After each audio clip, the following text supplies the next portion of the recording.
কেন এসেছিস?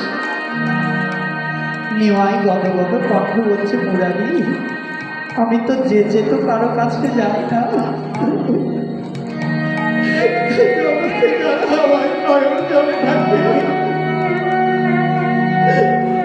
জগতে যারা দুঃখটা নয়নের জল বিসর্জন করে আমায় ডাকে, আমি তো তাদের কাছে যাই না মুরারি।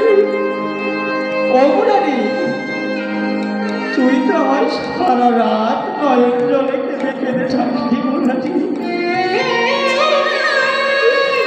নয়ন জলে ডেকেছিস বলেই তো আমি তোর কাছে গিয়েছি।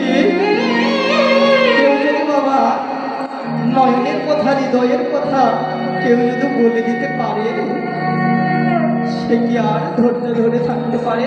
মুরারি ভাবলো আমি সারা রাত কেঁদেছি। নিমাই কিভাবে জানলো? নিমাইকে কোলে তুলে নিয়েছে নিমাই। আয় ঘরের ভিতর আয়। নিমাইকে নিয়ে ঘরের ভিতর গেলেন মা। নিমাইকে এবার বসতে দিয়ে হচ্ছে,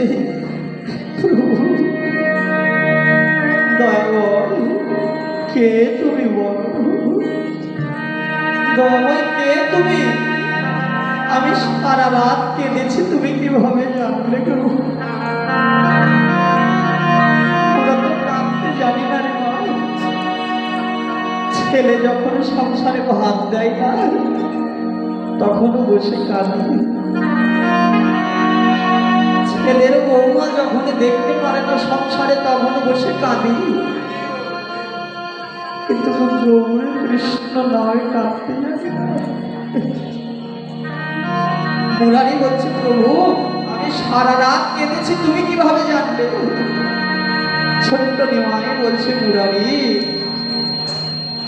এই বিশ্ব ব্রহ্মাণ্ডের কার কোথায় কি প্রয়োজন, কোন ভক্ত সুখে রয়েছে, কোন ভক্ত দুঃখে রয়েছে, আমি তো সবই জানি রে মুরারি। মুরারি তখন বলছে, প্রভু কে তোমার স্বরূপ দেখাও।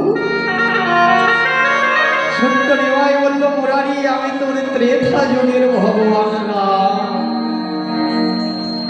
মুরারি নয়নের জল ছেড়ে দিয়ে বলল, প্রভু একবার দাঁড়াও না সেই রাম রূপে,